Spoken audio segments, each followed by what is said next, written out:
Hi, welcome back to Doug's Basement Workshop. Glowforge people, this is for you actually, so don't click away. We're not going to touch the laser right away. We're going to get the laser in a few minutes.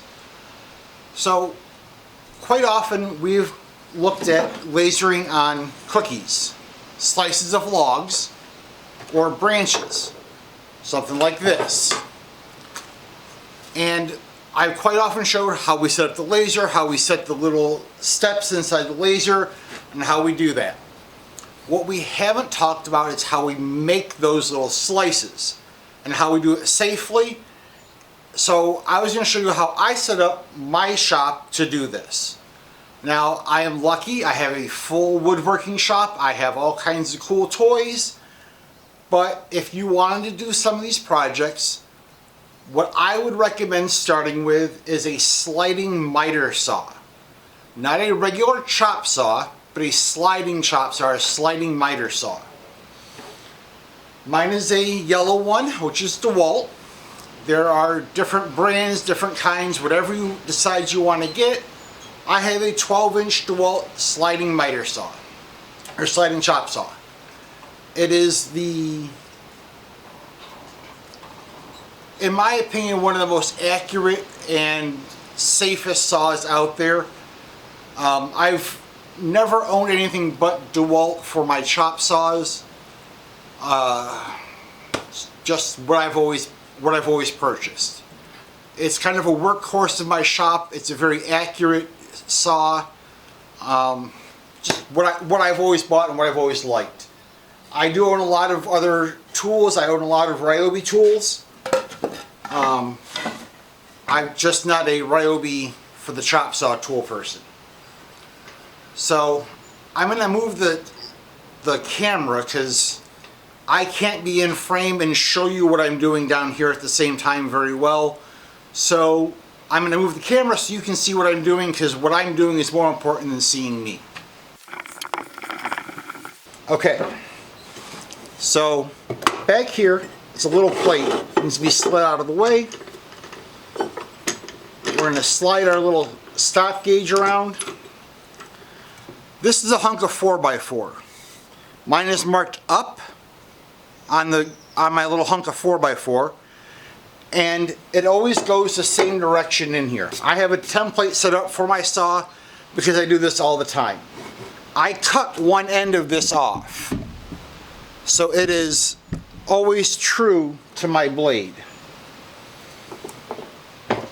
So basically the first thing you do, you set it up, cut it off, so this is a perfect square angle, perfect 90-degree angle. So you want to bring this down and lock that in. Now this blade and this are the same gap. This is a piece that I have from a previous run, and I can put this over here and it doesn't fit, so we're going to have to release the blade.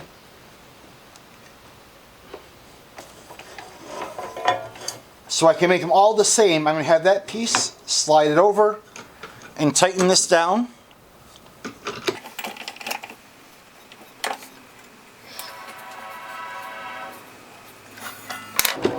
Now I'm going to keep this piece to put back in here and check every 7-10 cuts to make sure I'm not knocking my piece out of alignment.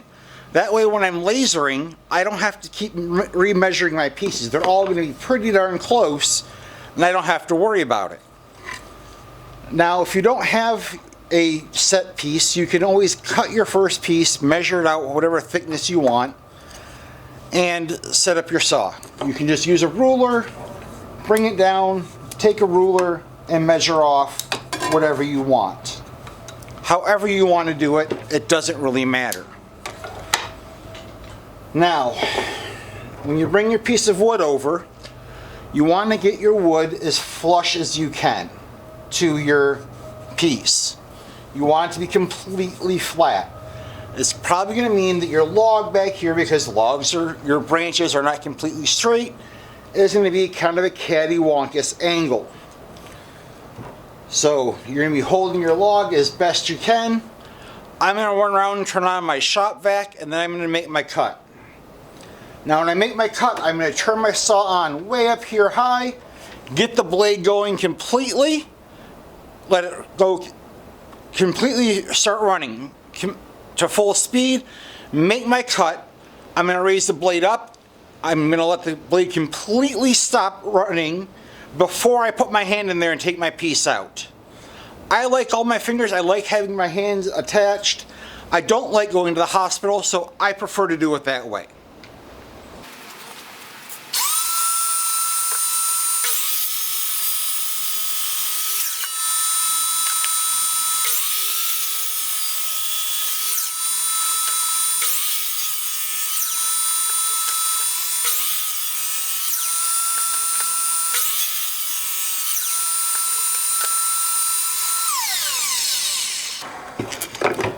Now we can take our test piece, come back here, finger away from the trigger, still a perfect fit in there.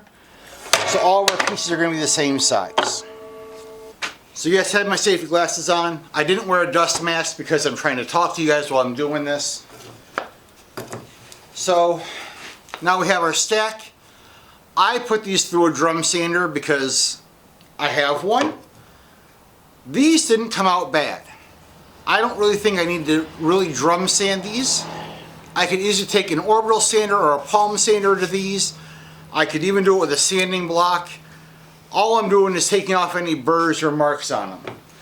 Sometimes with a circle saw or a chop saw, you'll get little marks on them. Here we go. You got little marks where the saw cut.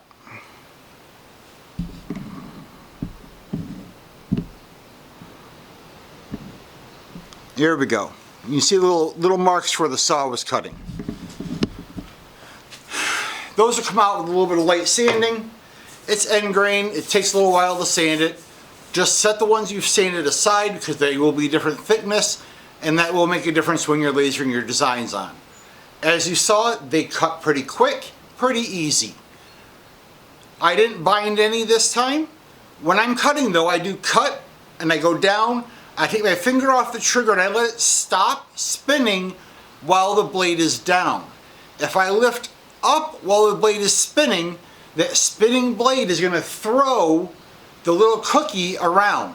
And that's, you're going to get a lot more damage on the cookie, on your slice. It's going to have a higher chance of throwing that back at your face, throwing it around your shop. It's going to make your life a lot harder and a lot more dangerous. I recommend letting the blade stop spinning with it down and then picking it up and taking your piece out. I don't know if I told you that the first round through. So this is how I make them. Next thing you're going to see is me setting some up on the laser. I believe it's the pear wood that I'm doing on the laser. This is oak, and running a whole bunch of designs through and showing you some fun and different designs that I do when I'm doing them on the laser. So let me know what you guys think. What kind of chop saws do you guys use? What's your favorite tool brand for a chop saw? Do you have one? And how do you guys cut them? Do you guys just freehand them, chop saw, hand saw? What's your preferred technique for doing this kind of project at your shop? Alright guys, go out there, have some fun, make some sawdust, and make some smoke on the laser. Enjoy your day.